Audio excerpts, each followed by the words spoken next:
Saludos, continuemos con este análisis sobre Descartes y su relación con el conocimiento, la investigación, creación y qué podemos tomar de su metodología, de su principio de pensamiento para aplicar a lo que es la investigación en nuestra actualidad, en nuestra contemporaneidad. Como decíamos en los videos anteriores de esta serie, Descartes se considera, se asume como el padre de lo que sería la filosofía moderna, el que marca el cambio y la transición de una concepción de conocimiento por fuera de la mente humana, muy en el mundo de las ideas platónico al que habría que acceder, pero que no está en la misma mente humana, a una forma de conocimiento, una filosofía desde un yo, desde un ser individual.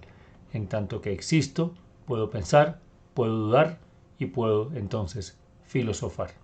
La concepción de la duda abre la puerta a una nueva era del conocimiento que posiciona el quizás, el cuestionamiento, la pregunta siempre posible y siempre abierta, que cuando se lleva a un extremo pues es muy difícil confiar en nada, ni siquiera en los sentidos, pero como detonante o como principio sí es importante para plantear un lugar de pensamiento crítico y cuestionador ante aquello que se nos presenta como posible o aparente realidad. Cogito ergo sum. He aquí la máxima de Descartes, pensador del siglo XVII. Es importante entonces, como decíamos en el video pasado, vamos a retomarlo y sintetizarlo, es importante clarificar el sentido de esta frase. Ha sido interpretada como pienso, luego existo, como si existir fuera una consecuencia de pensar. Eso es una traducción, digamos, al español, sobre todo usado en Latinoamérica, donde podría haber un error en esa literalidad de la frase. Pienso, luego existo, parecería dar a entender que pienso para después existir. Es como una causa y una consecuencia, pero esta no es este no es el sentido en sí de la frase. Pienso, luego existo. Es diferente a la entonación pienso, luego existo. Solo con que ustedes cambien la forma de decirlo y expresarlo, cambia completamente. Una cosa es decir pienso, luego existo, y otra cosa es decir pienso, luego existo. Esto significa que la traducción sería algo así como pienso, por tanto existo. Sonrío, luego soy feliz. Es una forma de, digamos, expresar un asunto gramatical más parecido a como se haría quizás en un contexto del castellano en España. Y hay que tener en cuenta que Descartes planteó esta frase en dos idiomas fundamentalmente, en latín y en francés. Y hay que ir a la frase en latín, cogito ergo sum. Este ergo en las concepciones filosóficas es un por tanto. Cogito, pienso, ergo por tanto, sum, existo. Sí, claro, no es una causa-consecuencia, sino que es una confirmación. El hecho de que piense confirma mi existencia. ¿Y por qué es importante esto? Porque era claro, y Descartes lo entendí, lo asumí y lo sabía, que habían cosas que existían aunque no pensaran. O sea, pensar no es una causa de existir. Pensar no es una condición para existir. Pensar es una confirmación que tengo de que existo en tanto que puedo constatar que pienso. Recordemos que Descartes dudaba de todo. La duda era lo único que permanecía. Para tener duda hay que pensar. Él podía dudar de los sentidos, de la realidad por fuera de él, incluso en un momento de las matemáticas, hasta incluso de la religión y de todo el pensamiento que le precedía, y que era lo único que permanecía al poner en cuestionamiento todo, la duda misma. Lo único que podía constatar era que dudaba. Para dudar debía pensar, y ahí se otorga el derecho y la posibilidad de pensar dudando, cuestionar, preguntar y ahí sí posicionar el conocimiento y la filosofía como aquello que intenta acceder o llegar a un proceso de conocimiento, a una forma de conocer, más que a un objeto en sí del conocimiento único y verdadero. Aquí vamos a ver después una posible paradoja o contradicción. Antes de continuar, recordemos que para entender esta parte, este video, es importante acudir a los anteriores. Igual los voy a tener aquí en la descripción. Vamos entonces ahora a unos puntos fundamentales que yo he tomado analizando esas paradojas del mismo pensamiento de Descartes. Como digo, posiciona el pensar como una posibilidad de dudar desde un ser que piensa y duda, o sea, un individuo, o sea, un yo. En ese sentido, pensar es un acto de existencia. No todo lo que existe piensa, pero pensar constata que hay una existencia. ¿Quién existe? ¿Quién piensa? Pero en el caso de Descartes hay un dato curioso, y es que pensaba pero temía. Recordemos que en su época la Inquisición todavía era una amenaza importante ante aquellos posibles pensamientos cuestionadores y más un pensamiento que pondría en duda prácticamente todo, lo que sería el pensamiento escolástico que precedía a Descartes. Y aquí la Inquisición era un ser amenazante que limitaba la capacidad, la posibilidad de expresarse de Descartes, y más con la experiencia de Galileo Galilei, quien fue para él un referente importante y que tuvo también un conflicto con la Inquisición. O sea, Descartes define y posiciona el pensar, pero al tiempo temía. Temía en cuanto a lo que su pensamiento podía provocar. Otro aspecto importante de su contexto, además de la Inquisición, es este asunto donde Descartes duda de la realidad en sí porque duda de los sentidos, duda de lo tangible, de lo concreto, de lo que sus órganos de los sentidos y su cuerpo puede percibir. Tenemos en cuenta que Descartes, uno de sus principios, los plantea a partir de 3 sueños que él tiene. Y aquí una influencia importante para él es Calderón de la Barca con La vida es un sueño, que pone justamente en juego la existencia de una realidad en sí y pone la posibilidad de que imaginemos o soñemos lo que entendemos como realidad. Pero bien, a partir de esta duda, como principio fundamental, la duda metódica, lo primero es dudar qué queda.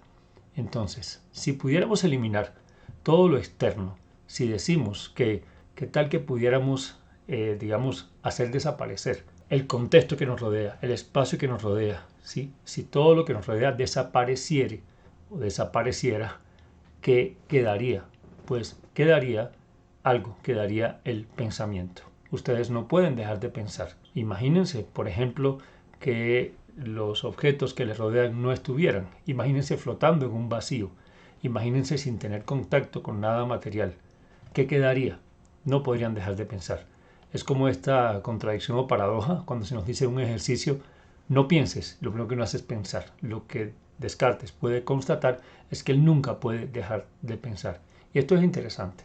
Si soltamos todo lo que tenemos alrededor, lo que no podríamos soltar es el pensamiento. Recordemos que en la metodología de Descartes está el tema de la intuición. Ahora, esta intuición, en el caso de Descartes, si bien tiene que ver con una inmediatez, no tiene que ver con una intuición que esté desprovista de la razón. No es una intuición que salga de los sentidos, porque Descartes desconfía de los sentidos. Es una intuición que tiene que ver con la razón. Es la razón misma la que emite de manera inmediata un saber intuitivo. No desde los sentidos ni desde la imaginación, sino desde la razón misma. Por tanto, la concepción de intuición, según Descartes, es la intuición que deriva de una mente pura y atenta. Recordemos que esos son dos aspectos fundamentales en la forma de conocimiento que propone Descartes y es pura y atenta. ¿Atenta ante qué? Ante sí misma, ante esa propia razón que parece que residiera en el alma misma o en el interior de la mente de cada persona. Esta intuición como mente pura y atenta es la que nos da lugar a una evidencia. Es a través de la intuición y solo a través de la intuición como razón pura y atenta que podemos evidenciar algo. Finalmente lo que él termina evidenciando es la misma duda como evidencia y el pensamiento como evidencia, pero intenta evidenciar también aquellos elementos que pueden estar de alguna forma por fuera de él y que podrían ser medibles, lo vamos a ver ahorita. Entonces, empezamos por la intuición, intuimos desde una mente pura y atenta, desde una razón, y esa intuición nos da una evidencia en la misma inmediatez. Y esa evidencia debe ser enumerada. Recordemos que Descartes venía de las matemáticas y transporta al conocimiento filosófico, el sistema y la metodología de las matemáticas. No confía en los sentidos y a partir de eso empieza a proponer una concepción de vivir individualmente. Descartes parte precisamente de la necesidad de encontrar una evidencia, porque para él cualquier análisis debe partir de evidenciar la existencia de algo. Al intentar evidenciar, debe poner primero en duda. O sea, para yo comprobar una evidencia, debo primero cuestionar la evidencia misma. Si yo quiero comprobar la evidencia del mundo que me rodea, debo dudar primero del mundo que me rodea. De la religión, de las matemáticas, de todo. Entonces, duda de todo para justamente a partir de ahí poner a prueba la evidencia de lo que le rodea. ¿De qué es de lo único que no duda? De que existe. Lo único que primero se conserva es la duda misma como evidencia y como algo constante. Pero lo otro es que no puede dudar de que existe. ¿Por qué? Porque si no existiera no podría dudar. Existe porque duda. ¿De qué duda? Incluso de su propia existencia. Pero hay una paradoja. Porque si no dudara de mi existencia no podría existir. Para dudar tengo que existir. Pero dudar me permite poner en cuestionamiento mi propia existencia. Existo porque dudo ¿de qué? De mi existencia. Dudar de mi existencia me hace evidenciar que existo. Pero no me permite evidenciar o no me garantiza la evidencia de lo que existe por fuera de mí. De lo que existe al exterior. Si no existiera, no podría dudar. Existo porque dudo de mi existencia. ¿Y quién duda? Un yo. ¿Por qué dudo? Porque pienso. Entonces, ahí es donde se complementa el cogito ergo sum y todo parte de la duda. ¿Por qué dudo? Porque pienso. Y pensar constata mi existencia, evidencia que existo. Por tanto, si dudo, pienso. Si pienso, existo. Ahora bien, no existo como una materia, sino como un ente pensante, que es lo único que es evidente, que existo como un ente pensante. Porque dudo, por tanto pienso. Y en tanto que existo, puedo también pensar. Cogito ergo sum. Pienso, luego existo. Pienso, por tanto, existo. No existencia como materia, insistimos, sino como ente pensante. Esto es prácticamente un resultado matemático lógico de Descartes, donde traslada, insisto, la matemática a esta reflexión. Pienso, por tanto, existo. Fíjense que suena casi a una ecuación matemática. Ahora bien, es sum, quiere decir, no, de hecho no es exactamente existo, es soy.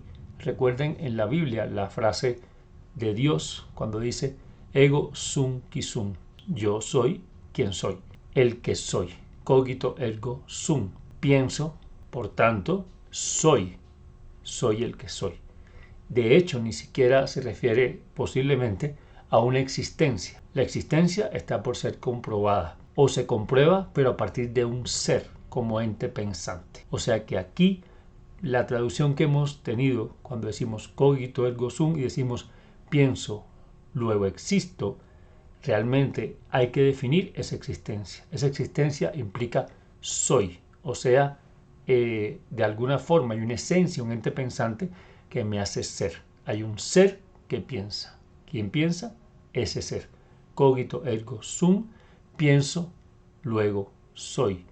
Pienso, por tanto, soy. Es interesante que existimos o somos como lugar de enunciación cuando pensamos, cuestionamos y dudamos sobre la realidad que nos rodea. Ahí entra el aporte importante en términos de la investigación y el conocimiento que propone Descartes a partir de constatar que eres en tanto que dudas, eres y empiezas a ser con más conciencia y evidencia cuando te posicionas, cuestionas, dudas, preguntas sobre la realidad que te rodea.